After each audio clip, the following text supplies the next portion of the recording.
屏東九如是咱國內雷蒙的產地，也毋過今年落果的狀況是真嚴重哦。一丛雷蒙樹大約只剩一半的量，農民是真無奈，表示講連續2冬哦，雷蒙的產量是減少真濟。那有些都已經腐爛啦，像那麼大顆都還會掉啊。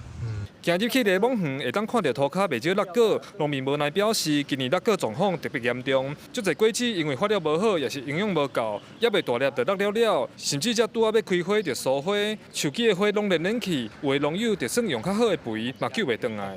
舊年風颱颱了，你即馬種恢復無介完全，即馬要開花的時，佮拄着氣候佮歹，伊開足儕花，但是攏花去，無授粉也是安怎，我是毋知，但是算講規個攏落佇塗骹，伊個無粒啦。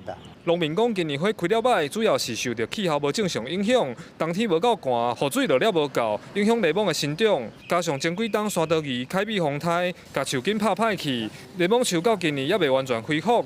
另外過年了有幾6天，早暗溫度差傷濟，半暝啊寒，透中晝熱，花就隨死去。因過一丛雷蒙樹大約400-500斤，今年恐驚還收無一半。